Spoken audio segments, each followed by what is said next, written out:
وهم عنها معرضون وما يؤمن أكثرهم بالله إلا وهم مشركون أفأمنوا أن تأتيهم غاشية من عذاب الله أو تأتيهم الساعة بغتة وهم لا يشعرون صدق اللہ العظیم۔ قرآن مجید میں اللہ رب العالمین اب مشرکین مکہ یہود و نصارہ کے متعلق بیان فرمایا کہ وَكَأَيٍّ مِّنْ آیَةٍ فِي السَّمَاوَاتِ وَالْأَرْضِ، کتنی نشانیاں ہیں اللہ رب العالمین کے قدرت کی آسمانوں اور زمین میں۔ ایک دو نشانیاں نہیں ہیں جس سے بندہ پریشان ہو جائے اور اللہ کو پہچان نہ سکے۔ رب ذوالجلال اپنی پہچان کے لیے آسمان اور زمین میں اپنے قدرت کے لیے بہت ساری نشانیاں پیدا فرما چکے ہیں۔ فرمایا یمرون علیہا وہم عنہا معرضون، اور وہ ان پر روز گزرتے ہیں اور اس کے باوجود وہم معرضون، وہ اسے اعراض کرتے ہیں، اس سے رخ پھیر لیتے ہیں، اس سے بے خبر رہتے ہیں۔ صبح سورج کا طلوع ہونا، شام کو غروب ہونا، ستاروں کا آسمان میں چمکنا، آسمان سے بارش برسنا، زمین سے پودے اگنا، اناج پیدا ہونا، بیماریاں، چھوٹے بچے کو عمر طویل دینا، شکل و شبہات کا چینج ہونا، تبدیل ہونا، یہ ساری چیزیں اللہ رب العالمین کی قدرت کی نشانیاں ہیں۔ کوئی خالق ہے جو سورج کو چلا رہا ہے، کوئی خالق ہے جو آسمان کا نظام چلا رہا ہے، کوئی خالق ہے جو زمین کا نظام چلا رہا ہے، کوئی خالق ہے جو رزق دے رہا ہے، کوئی خالق ہے جو عمر بڑھا رہا ہے، کوئی خالق ہے جو بیماری سے شفا دیتا ہے۔ تو یہ تمام اللہ رب العالمین کی قدرت کی نشانیاں ہیں۔ ان کو چھوڑ کر ایک پتھر کی مورت کو پوجنا، لکڑی کے مورت کو پوجنا، اپنے ہاتھ سے گڑھ کے بت کو پوجنا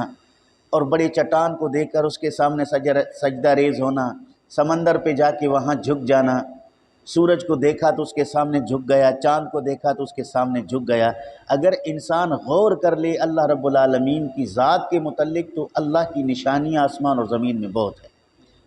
زندگی موت کے معاملات کو روز دیکھتے ہیں ہم، ستاروں کے چمک، یہ ساری نشانیاں انسان دیکھتا ہے، لیکن اس کے باوجود وہ ان سے بے خبر ہے، یعنی اس کی طرف فکر اور غور نہیں کرتا۔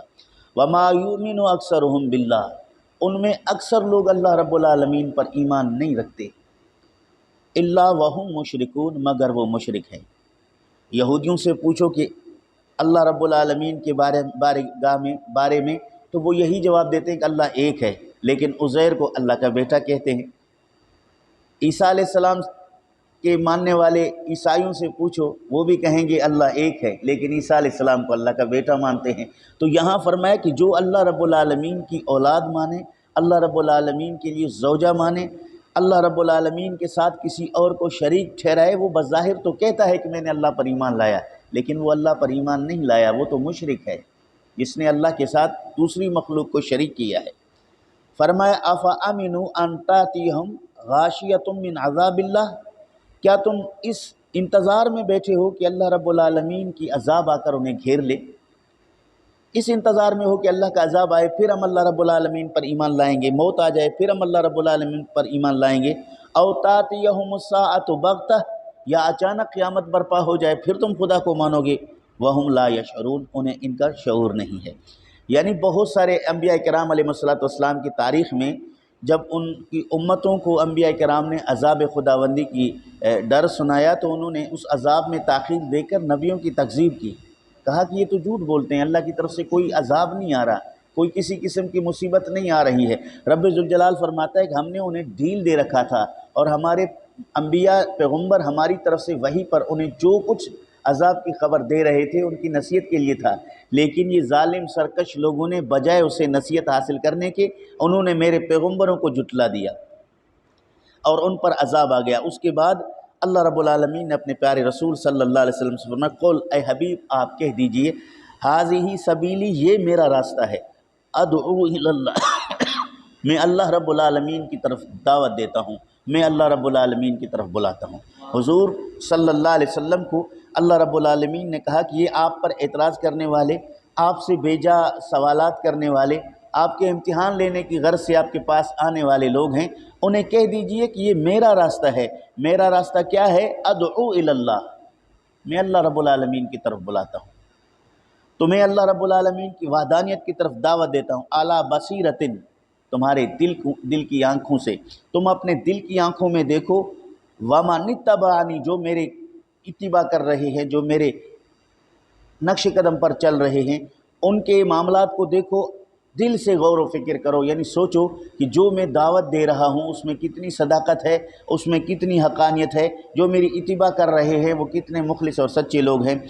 وسبحان اللہ وما انا من المشرکین، اللہ رب العالمین کی ذات پاک ہے اور میں شرک کرنے والوں میں سے نہیں، میں مشرک ہوں میں سے نہیں۔ کبھی رسول کریم صلی اللہ علیہ وسلم کی بارگاہ میں یہ اس طرح کے سوال کرتے تھے، پھر نبی کریم صلی اللہ علیہ وسلم کے پاس آ کر کہتے تھے کہ رب ذوالجلال نے کسی فرشتے کو نبی بنا کر کیوں نہیں بھیجا، آپ کو کیوں بھیجا؟ کسی فرشتے کو رسول بنا کے کیوں نہیں بھیجا، آپ کو کیوں بھیجا؟ تو اس پر رب ذوالجلال نے فرمایا وما ارسلنا من قبلک، اے پیغمبر صلی اللہ علیہ وسلم ہم نے آپ سے پہلے بھیجا ہے الا رجالا، مرد کو رسول بنا کر، نہ ہم نے جن کو رسول بنایا، نہ فرشتے کو رسول بنایا، نہ ہم نے عورت کو نبی رسول بنایا۔ یہ مرتبہ انسانوں کے ہدایت کے لیے انسانوں میں سے مردوں کو ملا ہے، عورتوں کو بھی نہیں ملا، جنوں کو بھی نہیں ملا، انسانوں کو بھی نہیں ملا۔ یہ جو کہتے ہیں کہ ہم اہل کتاب ہیں، ہم حضرت عیسیٰ علیہ السلام کے ماننے والے، ہم حضرت موسیٰ علیہ السلام کے ماننے والے، ہم یعقوب علیہ السلام کی اولاد ہیں، تو انہیں کہہ دیجئے کہ اس زمانے میں بھی تو کوئی فرشتہ رسول بن کے نہیں آیا، کوئی فرشتہ عورت نبی بن کے نہیں آیا، جیسے آج کل عورتیں بھی نبوت کے دعوے دار ہیں۔ یہاں ایک بہت بڑا مسئلہ بیان ہوا قرآن مجید نے، الا رجالا نوحی الیہم، مردوں کو رسول بنا کر بھیجا گیا، نبی بنا کر بھیجا گیا، اور ہم نے اس کی طرف وحی کی، من اہل القری، شہر کے ساکن تھے، وہ شہروں میں سے، ان آبادیوں میں سے ہم نے مردوں کو رسول نبی بنا کر بھیجا۔ تو نبوت کا مقام، ولایت کا مقام کبھی بھی کسی عورت کو نہیں ملا، رب ذوالجلال نے کسی بھی عورت کو یہ منصب نہیں دیا، اس لیے شریعت میں تمام پیشوائی کے کام ہیں، رہنمائی کے کام ہیں، سربراہی کے کام ہیں، وہ عورتوں کے حوالے نہیں کیے گئے، خواہ وہ نبوت ہو، خواہ وہ ولایت ہو، خواہ وہ کوئی عہدہ ہو، کوئی سلطنت ہو۔ چونکہ ہم برٹش اور انگریز کے پیروکار ہونے کے بعد ہم اعلیٰ عہدوں پر بھی عورتوں کو بٹھائے رکھا ہے، حالانکہ قرآن اور سنت کی تعلیم یہ نہیں ہے۔ چیف جسٹس کے سیٹ پر عورت کو بٹھانے کا حق نہیں ہے، عدالتوں میں عورت کو فیصلے کرنے کا حق نہیں ہے۔ صحابہ کرام رضوان اللہ علیہم اجمعین میں حضور اکرم صلی اللہ علیہ وسلم کے ازواج مطہرات بڑی صاحب بصیرہ اور صاحب علم اور عالمہ تھیں، آدھی شریعت دین کے صحابہ ان سے فتوے لیتے تھے، اس کے باوجود انہوں نے کوئی شرعی فیصلہ نہیں کیا۔ فیصلے حضور کے صحابہ نے کیے، مردوں نے کیے، عورتوں نے نہیں کیے۔ تو عورت کو یہ مقام اور مرتبہ نہیں دیا گیا، اس میں بہت ساری حکمتیں ہیں، چونکہ عورت پر پردہ فرض ہے، ان کاموں کے لیے مجمع میں جانا پڑتا ہے، عورتوں کی آواز کو پردے میں رکھا گیا ہے، اس میں بولنا پڑتا ہے، عورت کو اذان کی اجازت نہیں ہے، اونچی آواز میں قرات کی اجازت نہیں ہے۔ اور افسوس کی بات آج کل یہ ہے کہ میلاد رسول صلی اللہ علیہ وسلم، جو نبی کریم صلی اللہ علیہ وسلم کی تعلیمات ہے، عورتوں کی نشست میں میلاد منائیں، اس کی کوئی شرع کی بات نہیں ہے، لیکن عورتوں کی یہ مجالس ٹی وی پر، میڈیا پر، دنیا میں بے پردگی سے ظاہر ہو رہے ہیں، وہ تو اللہ رسول کو راضی تو نہیں کر رہے ہیں، بلکہ اللہ اور اس کے رسول کو ناراض کر رہے ہیں۔ نبی پاک صلی اللہ علیہ وسلم نے جو ان کو تعلیم دیے ہیں پردے میں رہنے کے، وَقَرْنَ فِي بُيُوتِكُنَّ، رب ذوالجلال نے حضور کی عورتوں سے کہا، حضور کی بیویوں سے کہا اپنے گھروں میں ٹھہری رہیں۔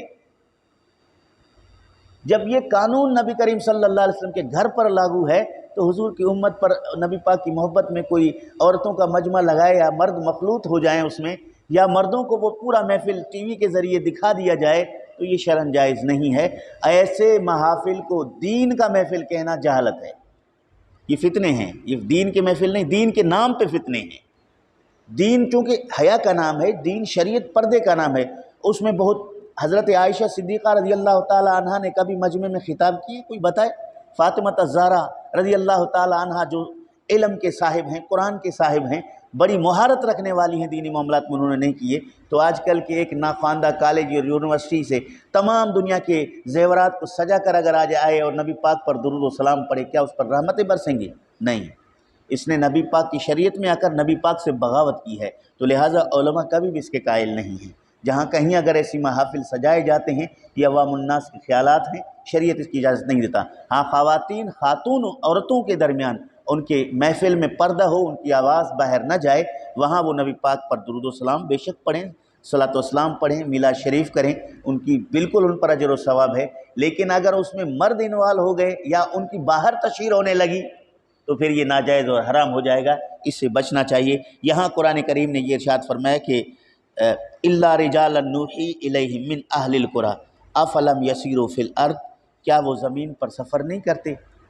سفر کر کے دیکھ رہے ہیں، عذاب کی جگہ دیکھ رہے ہیں جہاں علاقے بستیاں الٹ پلٹ ہو گئی ہیں، وہ دیکھ فینظروا کیف کان عاقبۃ الذین من قبلہم، دیکھ لیں جو آپ سے پہلے سرکش لوگ تھے ان کے انجام کیا ہوا، وہ ان کو سفر میں نظر والا دار الآخرہ، اور آخرت کا گھر خیر للذین اتقوا، بہتر ہے ان لوگوں کے لیے جنہوں نے تقوی اختیار کیا، افلا تعقلون، کیا انہیں عقل نہیں ہے؟ پتہ چلا کہ دین صرف اسی چیز کا نام ہے جو رسول کریم صلی اللہ علیہ وسلم کی تعلیمات سے ماخوذ ہو، حضور اکرم صلی اللہ علیہ وسلم کی ہدایت پر ان کا عمل ہو۔ اس کے علاوہ کوئی اپنی طرف سے من گھڑ کر چاہے اس کو کتنا خوبصورت بنائے، اگر شریعت کے